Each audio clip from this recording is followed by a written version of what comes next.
દિયોદરમાં જિલ્લા ફૂડ વિભાગની ટીમે મોલ સહિત શાળામાં મધ્યાહન ભોજન કેન્દ્રો પર આંગણવાડી કેન્દ્ર પર સર્વેલન્સ સેમ્પલો લેવાયા। 6 ફોર્મલ અને 51 સર્વેલન્સ નમૂના FSL ખાતે મોકલાયા। અમૂલ ઘી ને ગોપાલ નમકીન સહિત મીઠાઈના સેમ્પલો સીલ કરી FSLમાં મોકલાયા। બનાસકાંઠાના દિયોદર શહેરમાં આવેલા મોલ અને મીઠાઈ ફરસાણની દુકાનો ઉપર મરચું મસાલાની પેઢીઓ પરથી વિવિધ સેમ્પલો લઈ ફોરેન્સિક લેબોરેટરી ખાતે મોકલવામાં આવ્યા। દિયોદર શહેરના હેપી મોલ, સીતારામ મોલ, તુલસી હોટલમાં ખાણીપીણી ને વિવિધ મીઠાઈઓના સેમ્પલો લઈ ફોરેન્સિક લેબોરેટરીમાં તપાસ અર્થે મોકલવામાં આવ્યા। જિલ્લાની ફૂડ વિભાગની એન્ટ્રીથી શહેરોની ખાણીપીણાની મીઠાઈની દુકાનો, મરચું મસાલાની પેઢી ઉપર તપાસ હાથ ધરી, જ્યાં વિવિધ ખાદ્ય પદાર્થના સેમ્પલ લઈ ફૂડ વિભાગની ટીમે હાલ તો તપાસ અર્થે લેબોરેટરીમાં મોકલવામાં આવ્યા।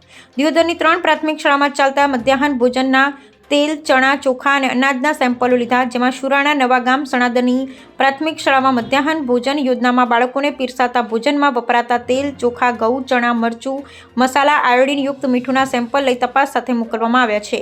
તો 5 જેટલી આંગણવાડી કેન્દ્રો પર જિલ્લા ફૂડ ટીમ દ્વારા 51 સર્વેલન્સ સેમ્પલો લેવાયા છે। દિયોદરમાં મોડી રાત સુધી જિલ્લા ફૂડ ટીમ દ્વારા આજ વિવિધ પેઢી પર સેમ્પલ લઈ ફોરેન્સિક લેબોરેટરી ખાતે મોકલવામાં આવ્યા હતા। દિયોદરમાં જિલ્લા વિભાગની ટીમ તપાસથી આવતા દિયોદરના કરિયાણા મોલ અને ખાણાપીણાની દુકાનો, વિવિધ મસાલાના પેઢીઓના વેપારીઓમાં ફફડાટ ફેલાયો છે।